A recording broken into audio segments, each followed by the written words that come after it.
All right, welcome to another episode of Piecing It Together, the podcast where we take a look at a new movie and try to figure out what movies inspired it.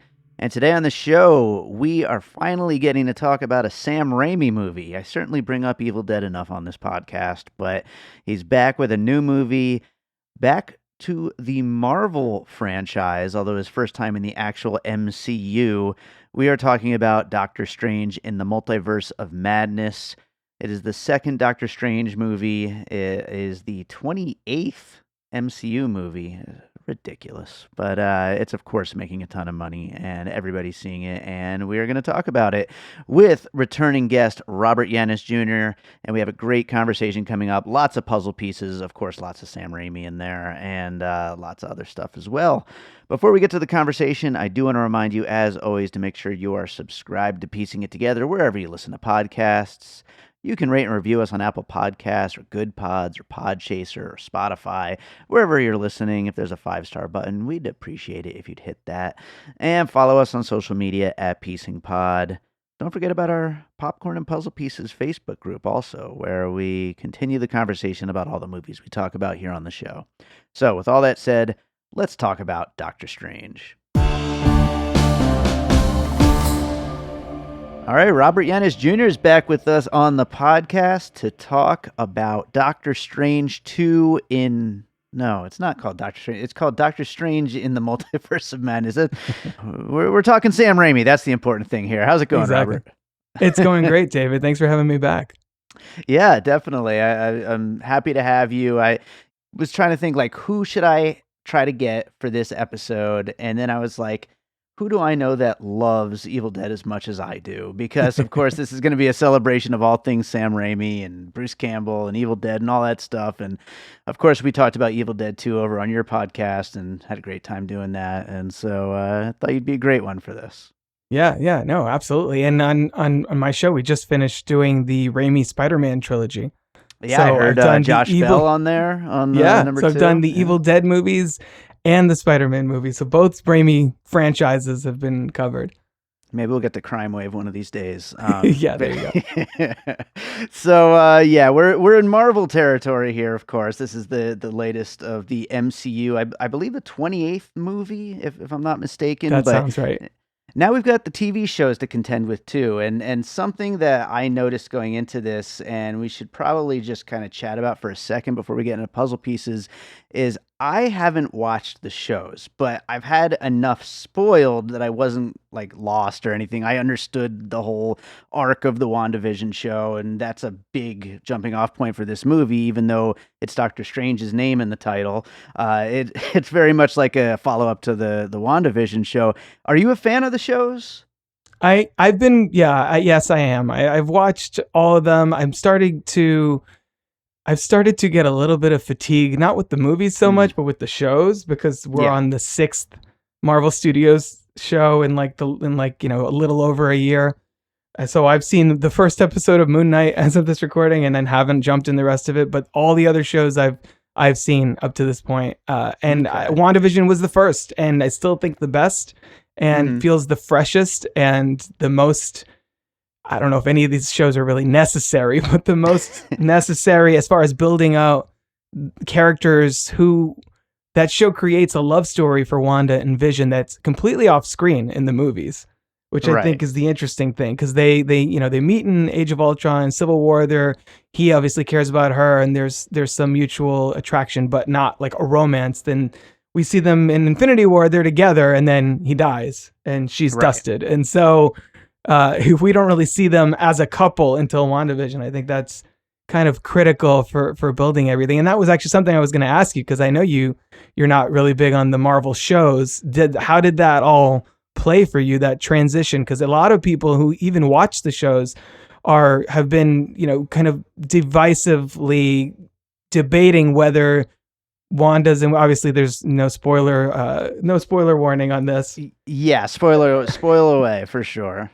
Obviously, Wanda's transition here into a full-on villain, that it feels a little rough to even people who watch the show. So going just by the movies, how was that for you coming into this and be like, oh wow, okay, she's like full Dark Phoenix in this?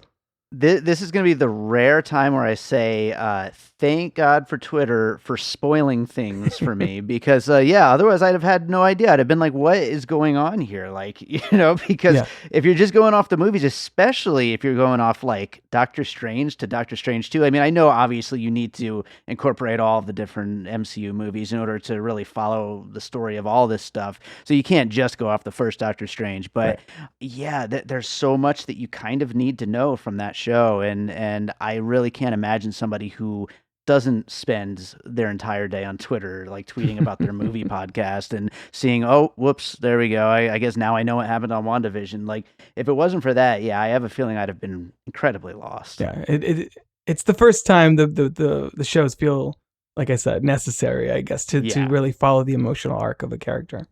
It really does seem that way, but we're here now. We're into Doctor Strange 2, and I'm sure Wanda is going to come up a lot through these puzzle pieces. I know they do for me.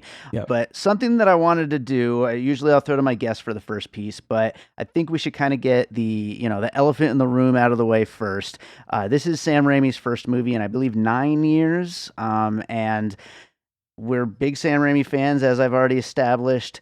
There's a lot of Raimi in this, so I think we should talk about some of that first, and we'll just kind of go back and forth talking about the various Raimi projects that may have been an influence on this movie. And this movie isn't written by Sam Raimi; it's written by Michael Waldron, I believe, who wrote some of the Loki show? I think. Yeah. So, and a bunch of other TV and stuff like that. So, it definitely has other people's fingerprints on it, and including, of course, Marvel's. They're not going to let, even if he's Sam Raimi, they're not going to let him just do his own thing. But there's a lot of Raimi influence here.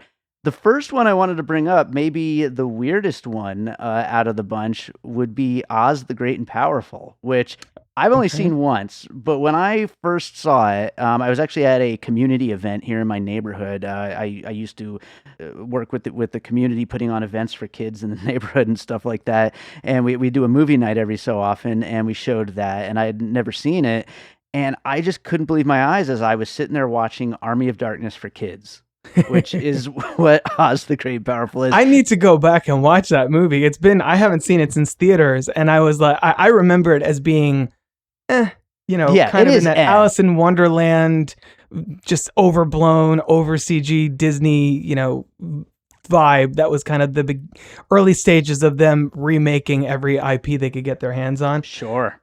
So I need to go back and check it out now that I'm much more well versed on my Raimi, having now seen pretty much all his movies. Because the obvious connection there is that's a Disney film, and that was. This is a Disney film, and that's sort of he's kind of in-house with Disney, I guess, those last two movies. So we'll see if that continues or not. But that's an interesting one. You get the Raimi kind of like action and his kind of like visual cues and his kind of over the top fun and weirdness and exciting stuff, but watered down a little bit for kids. And I feel like in parts it is like that here in Doctor Strange 2, but then when he does get a chance to like really let loose, this movie gets to be a lot of fun. I had a lot of fun with Doctor Strange 2 for sure. But there's certainly moments where you kind of feel it, that it's like, oh wait, we are still stuck in the Disney machine too, though. Right. Yeah. And then there's scenes where you're like, whoa, damn. Yeah, exactly. There were so many times, David, during this movie that I was just like, wow, Disney let him get away with that. It's just like, and those are the best parts. The Illuminati stuff, which we'll get into, and then like the music fight and all this other stuff. Like, wow, that's insane. That this is it, that they let this happen in a good way, obviously. I mean, I feel like we should just get out of the way one of the big ones. The Spider-Man trilogy is an obvious one. I mean, I just spent 3 episodes talking about those movies. I spent 3 hours talking about the third one. So a lot of content to dig into in those movies alone. But I would say that those, more than the X-Men film before it or anything, those really set the template for what Marvel on screen could do, what it could be, and how it could be true to the comics, but also fit into mainstream entertainment for people that don't know who Thanos is at the end of the Avengers or anything. Sure. And so, I mean, obviously that carries on here, but also just sort of the color palette. People love to rip into the grayness of Marvel movies on film Twitter, which there's not, and they're not entirely wrong. Here, there's a lot more color. It's a lot more vibrant than most of the Marvel movies. Even little things like early on in the film, he's at Christine's wedding, and there's the attack in the street, the big eyeball monster who's like Gargantos or something like that. And he kind of snaps his fingers or whatever, and his cloak goes on, and he floats out of the building. I was like, oh, this feels like a Doctor Strange movie directed by the guy that did Spider-Man 2. Sure, absolutely. It perfectly captures those moments where being a normal person and being a superhero collide. And I think you get a little bit of that, especially early on, before we start going through the multiverse and everything. And so that was just, it felt like something out of one of his Spider-Man movies, but with this character. So I really enjoyed seeing that. And this is, his first Marvel movie since Spider-Man 3. It's sort of a return to form for him, but also that movie was sort of divided fans quite a bit. So it's fun to kind of see him back playing in this sandbox again. Yeah, you kind of got to wonder, like, how long Feige has had it in the back of his mind, like, one of these days we're getting Raimi back into all this. Like, that he must have wanted to, even though he likes to have, like, a total grip on the direction of everything regardless of who's directing, but still he must have wanted that at some point. I believe he even got his start like working on those movies, didn't he? I think so. Yeah. Every once in a while I go back and look through Kevin Feige's filmography, and he worked on those Spider-Man movies. He worked on Daredevil and I think the Blade Trinity and Punisher Warzone, like the Fantastic Four movies from the 2000s. So I feel like little by little, he's going to acknowledge all of those things that he's worked on as canon in the MCU. We're getting there. Nice. Well, of course, we got to bring up the Evil Dead movies, especially Army of Darkness, although you get little bits and pieces of the others as well, especially Evil Dead 2. But I mean, there's a Book of the Dead in this movie. I mean, right off the bat. I mean, come on, like that is totally Army of Darkness and the entire Evil Dead series. Also the slam zooms, I think you would call it, the evil doppelgangers. The Doctor Strange becomes a zombie, an evil version of himself. Like there's all of that kind of stuff, the manic energy of what we associate with the Evil Dead movies, horror comedy, horror, like straight up horror. I mean, there's all of that in there, which is all of the touchstones of that series and what we love so much about it. And so it's still, as we're saying, there's a push-pull between like it being a Disney Marvel movie and it being a Sam Raimi movie, but you still get enough of that there's a lot of fun in that if you're a fan of those movies. Yeah, definitely. I also saw a little bit of Darkman in this too. I think partially with the Doctor Strange corpse sort of being all mutilated and rotten, kind of like Darkman's face is like melted away. Partially a good person sort of reemerging and as being perceived as a monster by the people that they love, as kind of similar to Wanda and her kids in this movie. And also Darkman being a comic book movie that's not based on a comic book, but feels like a comic book. It has that sort of over the top energy. It has a lot of the hallmarks that we would have come to associate with Raimi and Spider-Man later on. And also it's just a good opportunity to shout out Darkman, which I feel like is in that when you get Raimi in his genre zone, because he's done more mature, air quotes, mature films like The Simple Plan and The Gift and For Love of the Game and things like that. But when you're in like horror comic book zone, Sam Raimi, I feel like Darkman is often the film that's sort of overlooked by perhaps younger fans that didn't really know about him until Spider-Man. So I feel like this is just a good opportunity to direct people to Darkman, because I want a legacy sequel or something, some kind of refresh of Darkman, please. And I think it might happen. I actually haven't seen it since I was like a teenager, and I'm looking forward to revisiting it one of these days because I'm in full Sam Raimi mode right now. I just watched The Quick and the Dead the other day, and I'm looking forward to rewatching my next one. I was going to mention Drag Me to Hell for the first time in quite a while. Hopefully this week. That's like next on my watch list. But people are talking about the mean-spiritedness of Drag Me to Hell and of a lot of stuff in Raimi, which I think is just kind of ridiculous. I think it's more like the world kind of sucks and let's have fun, you know? Watch this terrible person have terrible things happen to them. Yeah, why not?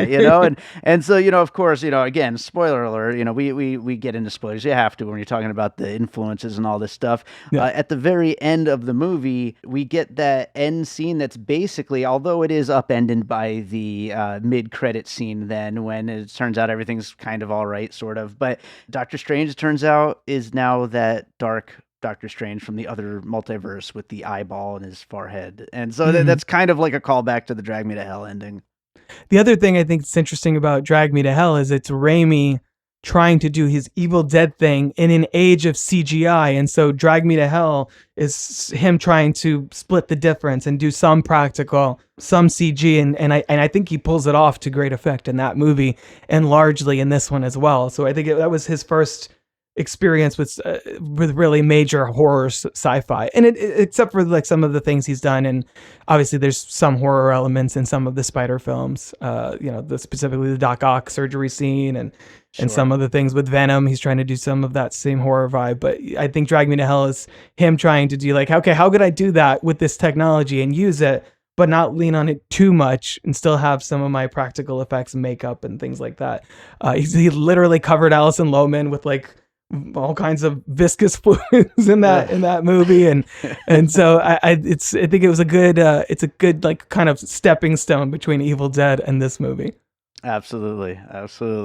So are there any other Raimi movies you think we should shout out before we move on? I mean, those were the big ones. If you didn't mention Drag Me to Hell, I was going to, so I'm glad somebody got it out there. Awesome. All right, cool. Well, then let's move on to some other pieces. What do you got for your next one? Well, this one, credit for this one goes to the people in the theater sitting behind me at Doctor Strange, who was like, this kind of reminds me of that Stephen King. And they were like talking to each other for a second, like, oh, this, and they're like, Carrie. And I was like, oh, I'm going to mention that on the podcast. All right. I definitely see a lot of Carrie. And I'm so glad that they said that, because if I didn't bring that up, I would have felt dumb for not thinking of it for this episode. So much of that, the iconography of Wanda kind of covered in blood or oil at some point. It's the Ultron bots too. I think that's how this tries to get around being quite so graphic that she just tears apart the Ultron bots and has, I think, oil on her face and stuff at one point. Yeah. Her, having these insane telekinetic powers, being kind of out of control and all of that. There's a lot of Carrie sort of baked into the at least the visual imagery in this film. Yeah, absolutely. And I had Carrie on my list as well. I love that you brought some puzzle pieces from the audience. That's wonderful. Just worked out. It just worked out that way. Never happens. That's great. Yeah, I think a lot of my pieces, if they're either going to have to do with multiverse related stuff or Wanda's character, because quite frankly, and I feel like this is, one of the big quibbles I have with this film is that it is more of a WandaVision sequel than it is a Doctor Strange sequel. And I love Elizabeth Olsen, and I think that this character is great. It's just, it's supposed to be Doctor Strange too, right. It's not supposed to be WandaVision too. Yeah. But yeah, I mean, she gets to do so much in this. There's so much to her character in this that there's a lot to it. And I think it's going to come up a lot through this conversation. I'll go to my next piece, which is I'm going to bring up two things in one here. The first one's probably an obvious one for anyone who listens to the show.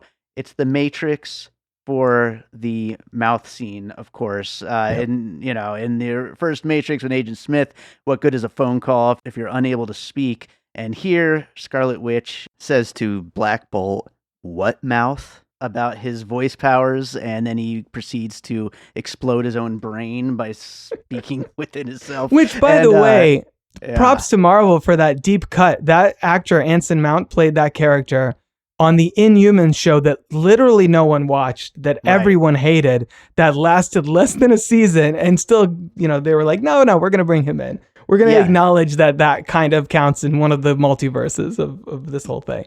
Absolutely, and I think that is great. Like, honestly, even though like I said, I didn't watch the shows. I barely know who Reed Richards is. Like Yeah. I don't like have that understanding because I've watched the MCU movies and that's basically it, and the Spider-Mans. So I'm not as deep of a fan as some people are going to be, but I think it's awesome to have all those kinds of Easter eggs and to be able to call back to those things. Yeah, absolutely. And then The Matrix is one I had, but I was going to not mention it because I know that you and Erica brought it up on the Everything Everywhere All at Once episode, which I guess I can put that out there as a quasi puzzle piece. And since that was such a recent film, I'll also throw in another multiverse one, Happy Death Day to You, which is incidentally a film I'm going to be covering on my podcast in the coming weeks, which is very much the concept of the life you could have had. Also, screw it. Also, we'll throw Sliding Doors in there. The Gwyneth Paltrow movie from 1997, I think, something like that. 8 maybe. Right. They're all about the life you could have had, the decisions you could have made, and specifically with Happy Death Day to You, there's a choice that the character in that movie, Tree, has to make, that she can stay in the alternate universe and live this life where her mother is alive, or go back to where she came from. And the idea being that if she stays in this universe, this isn't her life. There's another her that belongs in that universe. Sure. And Doctor Strange in the Multiverse of Madness has this very similar question with Wanda. If she goes to, Earth 838, where the alternate Wanda is, she's pushing that Wanda out of her own life. Right, and taking over and robbing that Billy and Tommy of their mother. So it very much has this very similar sort of dilemma of, yeah, you can live that life that you think you want, but you're upending someone else's existence in order to do that. And I think that's a really interesting idea that Doctor Strange, Happy Death Day to You, and Everything Everywhere All at Once tackle in really interesting ways. And to that point, to bring it back to The Matrix, also the recent Matrix Resurrections with the Trinity character, whether or not she's going to take over this person who's just kind of gone on living as this other character that Carrie-Anne Moss is playing, got married, had kids, but it's Trinity, and we want her to still be Trinity, And so, yeah, she has to make that decision whether or not to be the other person from the other universe. In that case, from the real world.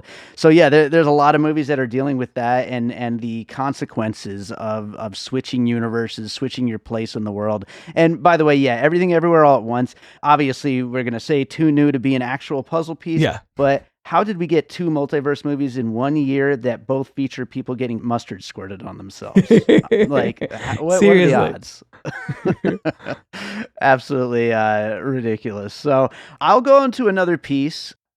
One thing in the movie that I was thinking, I kind of wish there were more jumping through different universes, because I thought that was fun to the red light and the green light are switched around, or there's pizza balls. Shout out to our boy Pizza Bruce Papa, Campbell, the Pizza Papa. I felt for the little bit where we are learning about the different universes, which I wish there was more of that. Kind of felt a little like Demolition Man when we're in the future and learning about all the little tiny ways that the future is different. The seashells, of course, and all those little things that you get to find out, and it's fun, like to kind of using these alternate universes as a way of just having those little changes, little things you can like kind of make a little list of and be like, oh yeah, I noticed that change and this change and all these little different things, and that kind of brought me back to Demolition Man. That's a good one. That's a good one. I was thinking sort of in a similar vein. I had a little bit of when they finally landed on again Earth 838, I think, and everything is backwards, and everything seems a little. How do you keep track? I have no idea. I know it gets really convoluted. It's only going to get worse, David, as we go through the multiverse. Everything seems a little too shiny, a little too clean, a little too perfect. And then obviously the dark underbelly of what's going on, what happened with the Illuminati, and what that version of Strange actually ended up turning into. It felt a little like Back to the Future 2 when they go through to 2015 and everything is all neon signs and there's a holographic Jaws poster. And then, Marty kind of uncovers his own personal darkness, which is, well, actually, that's kind of the alternate. I guess that's the alternate timeline. But we're dealing with like shiny new, like seemingly utopian environment, but with like this darkness, sense of doom underpinning it. And I think them kind of walking around that version of Earth and sort of looking around and kind of acquainting themselves with, I got a lot of Doc Brown and Marty McFly vibes. Nice. Yeah, absolutely. And again, like, yeah, it's kind of hard to like separate like a different universe from just the future. Like it's kind of like similar ideas in the way that you change things up. So yeah, no, I love that. Back to the Future 2 as a piece here. That's great.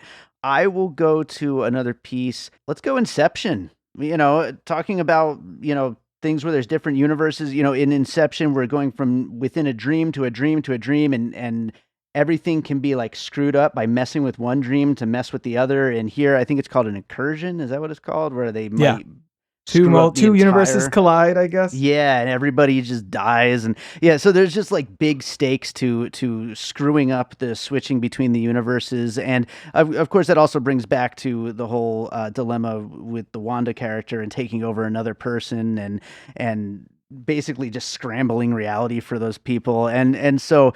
Inception is another movie where like you're switching between these different timelines, different universes, different whatever it is. And there's lots of like rules to follow and lots of sci-fi stuff to keep track of. And it gets, really head trippy, but that's part of what we come to like a Doctor Strange movie for. Yeah, absolutely.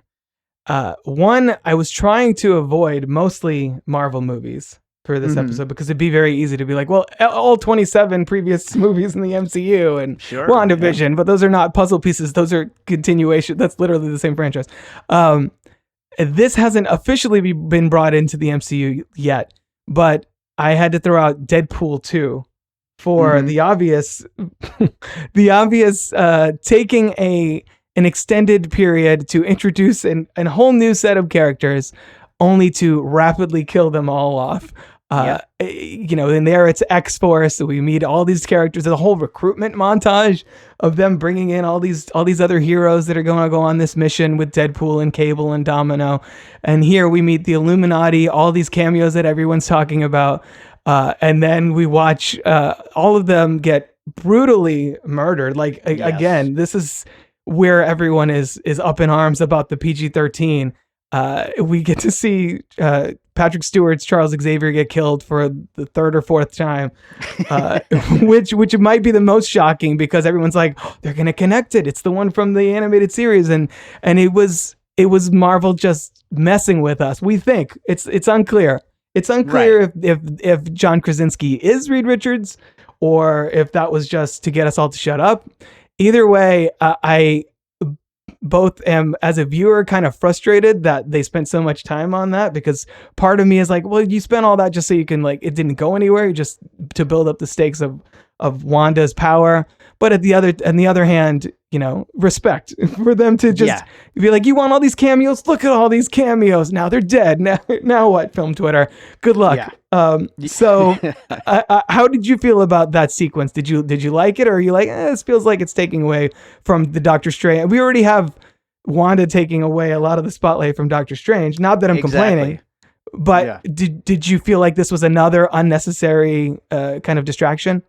I mean, I'm so torn on it because I do feel like it's an unnecessary distraction, but it was really fun. And I love the idea. As someone who's kind of an outsider looking in, I'm like, haha, nerds, So that it was a great sequence. It was really fun. I don't know if it was necessary, but it was fun to watch, and it's fun to see the fallout of it. I'll also say, to your Deadpool 2 puzzle piece, also you've got the kid that has to travel around with our hero, who here we're introduced to America Chavez, who may or may not be a big character going forward. It's really hard to tell post Endgame who is going to stick around and who isn't in this whole overall series. But it certainly seems like they're setting her up for more big things. It's all speculation. Everyone's assuming that they're building to Young Avengers. I know she's a part of that team, so I'm sure we'll see her around somewhere. I think it's interesting that they have a character that could just universe hop, so they can literally be like, "Ooh, we need a mutant." Come back with Hugh Jackman. Here's Wolverine. He's going to join us for this adventure. Like, it's like a shortcut. Now they don't have to constantly rationalize why Patrick Stewart is here or why, Tobey Maguire shows up or whatever. It's just like she could just hold on. Let me make a quick visit to that other universe. Yeah, no, absolutely. I'll go with The Witch, Robert Eggers' The Witch as a puzzle piece. Had that one Again, too. we're talking about Wanda. Again, it's basically Wanda's movie, but is this character bad because of the expectations we're putting on this young woman for what, she should want and what she should see as a positive future, This is Yeah. what she wants. She wants a family. She wants to have this whole thing from the TV show that I know nothing about, but I can at least, draw the lines and understand where she's coming from. I know this has been a big part of the I don't want to say controversy because it's more so the R rating is the controversy, but I would say maybe just the differing opinions online about how successful this movie is whether or not, Wanda should be treated as a bad guy, bad girl. Right. But and she very much is in this movie. And I think that kind of goes back to the whole witch thing, and witch is being portrayed as bad true. in basically Yeah. every movie. Yeah, and the witch kind of reckons with that. Like you can see that ending as triumphant or disturbing or Depends both. on how you look at I think it. it's kind of a little bit of both. I think it's supposed to be a little bit of both. That character Thomason in that film, and I also had the witch, by the way. Nice. She kind of she's in a much better place at the end in a way than she is at the beginning. Yeah. It took the death of her family and her becoming a witch and everything for that to happen. But hey, who am I to stand in the way of her happiness? Exactly. But it's also, this movie, a lot of, especially female film critics I've seen take issue with the way that her, Wanda uses her motherhood as her justification for what she's doing. But on a more objectively, she does give Strange lots of warnings. Listen, you give me that one girl, you're willing to protect that one girl and let all these people die for that. That's sort of the ethos of the Marvel movies. It goes back to Infinity War, where Captain America's like, we don't trade lives. And Doctor Strange is very much the same kind of thing, which is interesting because in Infinity War, he was like, I don't care if you die or Spider-Man dies or whatever, I'm going to protect the Time Stone. So I think that's sort of his arc here, is kind of believing in people as opposed to just, the mission. And it's, in direct contrast with hers, obviously. And that's, I think, what makes it such an interesting film. Whether you love it or hate it, it's a conversation starter. And I think that's something we haven't had from a Marvel movie in a while, other than, ooh, wasn't that cool when the portal opened and Andrew Garfield jumped through? It sure was cool, though. So I'm it was cool. People were happy. People were very happy. So what do you got for your next one? I have a couple to lean into the horror of it all. It's specifically inspired by that moment where they are hiding from Wanda, and she's using the reflections to come out of the mirror dimension. Which what a cool sequence that was. Yeah. And she climbs through like a gong, I think. Mm-hmm. And she twists and contorts her body in order to do so, and that simultaneously reminded me of The Ring.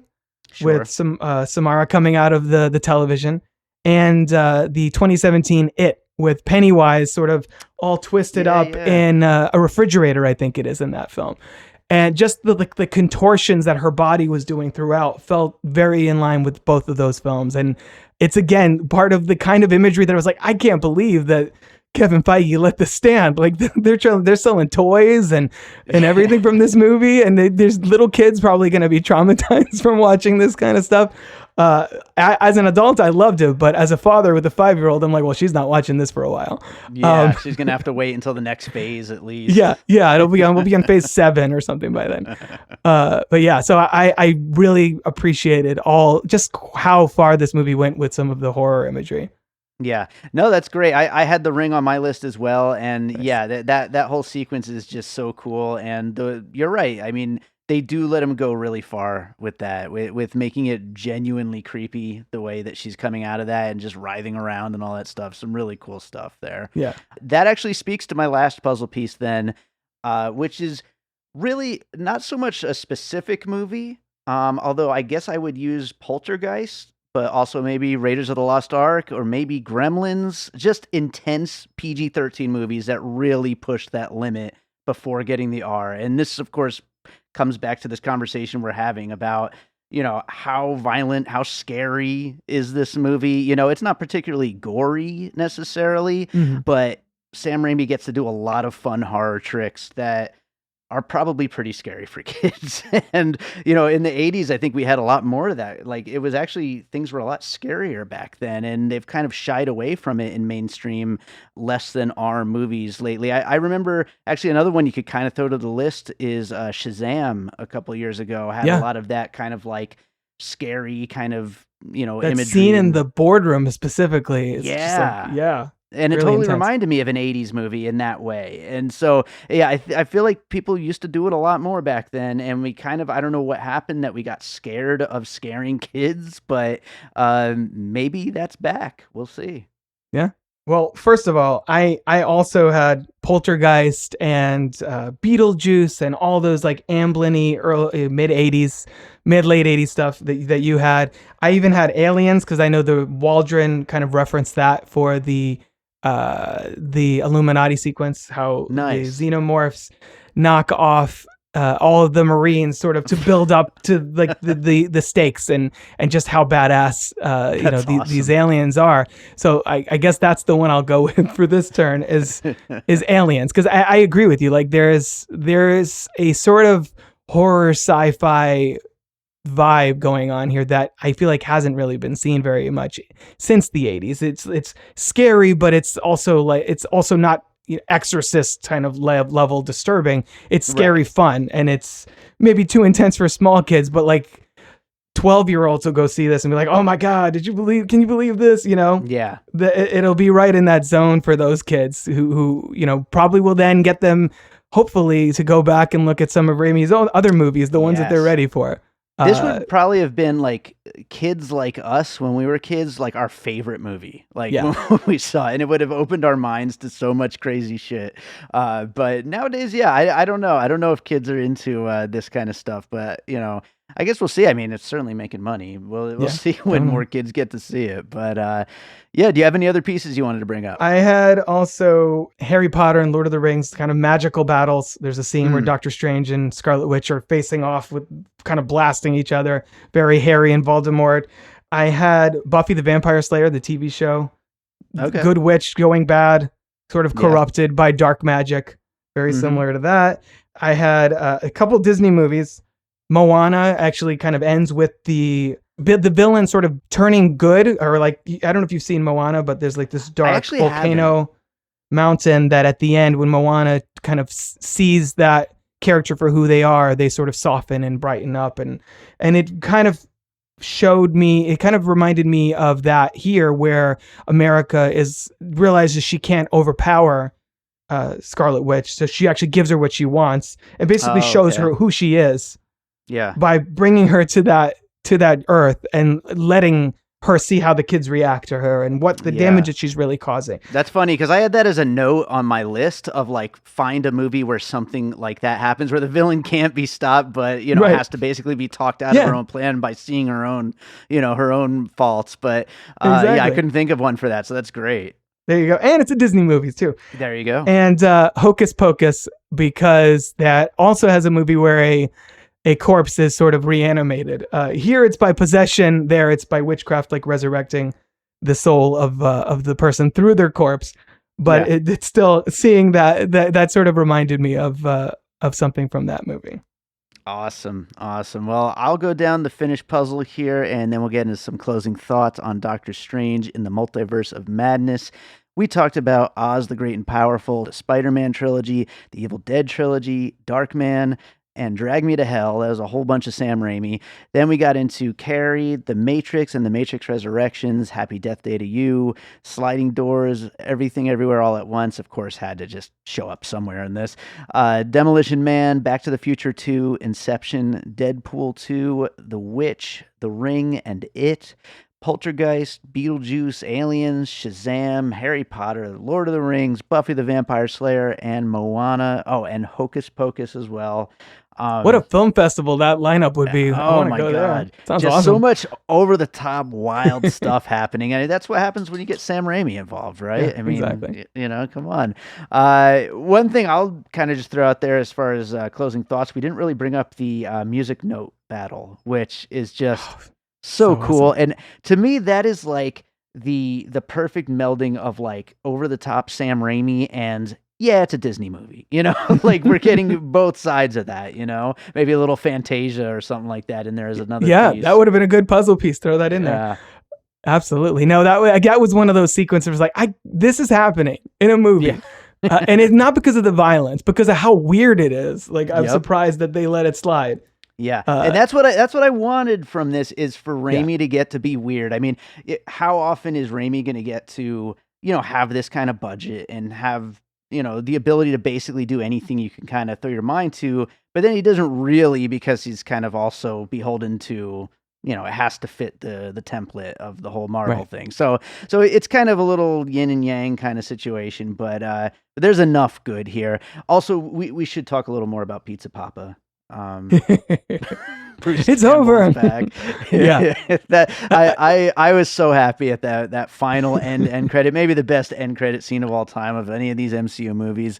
When Pizza Papa finally stops hitting himself in classic Evil Dead 2 fashion. Yells at the camera, "It's over." I was waiting I was kind of half expecting fists to come out from all corners, like the skeletons in Army of Darkness, just like out of nowhere, like 6 fists come and punch him. And I love that it works as a litmus test for people watching this movie who are Sam Raimi fans or people who are Marvel fans going to see it, and just like some people reacting and some people being like, "I don't understand. Why is that such a big deal?" And to those people, I say, shame on you. Yes. Educate yourselves. We just gave you a list of films to watch. Yeah. Well, I think that's a good place to wrap it up on Doctor Strange. Is there another movie you watched recently you'd like to recommend to our listeners? Actually, for my show, Franchise Detours, I think the next one we're going to be talking about, the next episode I'm posting, is on the 2 Sister Act films from the early 90s. And these are movies that I haven't seen in 15 to 20 years. And they're both a lot of fun. The first one, especially, I was like, damn, it's a well-written film. I had a really good conversation with Phoenix from the Film Code podcast about those 2 movies. And I feel like it's one of those movies that a lot of people are just, younger people might be just writing off. It's like, Whoopi is a nun. I don't need to see that. I'm like, there's more going on here. Yeah. I think, and that movie was like legit a phenomenon in the early 90s, was everywhere. She was nominated for a Golden Globe, and it became now a stage musical. So Sister Act 3, I think, is coming up at some point this year, next year. It's unclear, on Disney Plus. So it's in the Disney realm because that's a Touchstone picture. That is primed for a legacy sequel. Yeah, that's kind of perfect. Yeah. Exactly. And they're on Disney Plus. So when you're done rewatching WandaVision, go over and watch Sister Act and get ready for our episode on Franchise Detours on that. Nice. Absolutely. And tell people where they can find Franchise Detours and everything else you're up to. Yeah, you can find us. You can find us on Apple Podcasts, Spotify, and a whole bunch of other podcatchers, as well as crookedtable.com. Franchise Detours, where we look at movies one installment of a time. We just finished Spider-Man, filmed by Sam Raimi. I'm doing a few standalones, and then I'm doing the 8 theatrical Muppet films, which I have not recorded those yet, but I'm getting this process of starting to line those up. So that should be a lot of fun. Talk about nostalgia. We're going to be mostly in the 70s and 80s and 90s with those, so that'll be a lot of fun. And I also have another podcast called Close Watch with Robert Yaniz Jr. That's kind of on minor hiatus. I'm really kind of just building up Franchise Detours right now. But on that show, we get to know guests through the movies they love. And they can find those anywhere they listen to podcasts. And I'm on Twitter at Crooked Table. Awesome. Well, Robert, thank you so much for doing the show again, and hopefully we'll get you back again sometime. Absolutely. Thanks, David. This was a blast. I'm Josh Bell. And I'm Jason Harris, and we co-host a podcast called Awesome Movie Year. Each season, we take a look back at an awesome year for movies, which is every year. We deep dive into these specific years, and we pick out why they were such great years for films. We go over the biggest hits, the biggest flops, the best pictures, some personal picks, some cult classics. Years we've covered in past seasons include 1994, 2003, 1977, and 1984, and we've got all of film history to look forward to. So check us out at awesomemovieyear.com or wherever you listen to podcasts. All right, so I hope you enjoyed that conversation about Doctor Strange and the Multiverse of Madness. Thanks to Robert Yaniz Jr. for joining me on that one. Make sure to check out his episode on Evil Dead 2 that I was on. We had a lot of fun talking about that. And yeah, that does it for today. I want to remind you, as always, to make sure that if you're enjoying what we do here on Piecing It Together, that you are subscribed wherever it is that you're listening. And if there happens to be a 5-star button, we'd appreciate it if you hit that. Maybe leave a little review. You could also follow us on social media at Piecing Pod. Join our Facebook group, Popcorn and Puzzle Pieces, where we continue the conversation about all the movies we talk about here on the show. And don't forget, we do have a Patreon, the Produced by David Rosen Patreon, where I post bonus and advanced content from Piecing It Together, from Awesome Movie Year, from my music career.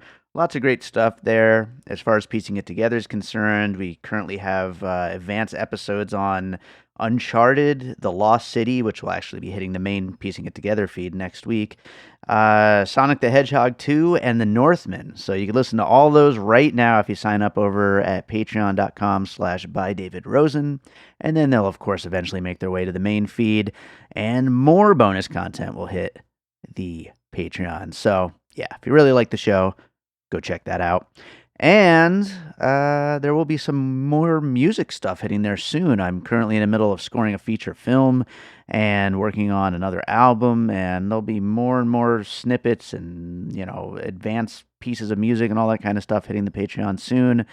Let's end this with a piece of my music, like I always do. Trying to think of something that is kind of magical and crazy and multiversal for Doctor Strange. I'm going to go with a track called Wonder from my last full-length album, the self-titled David Rosen album. I love this track. This is one of my favorite pieces on the album. So I think it's a good fit for this.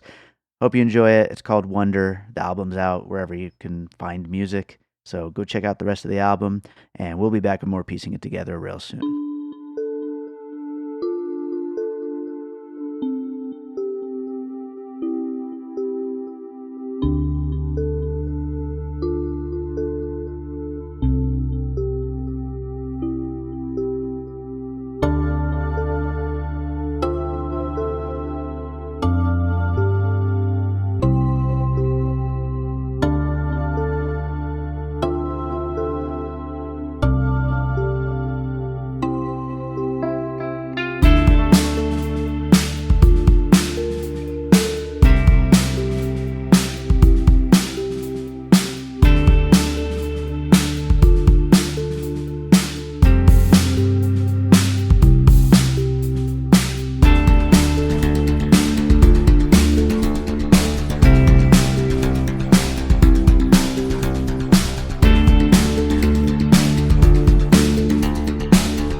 an All Points West production, produced by David Rosen in Las Vegas.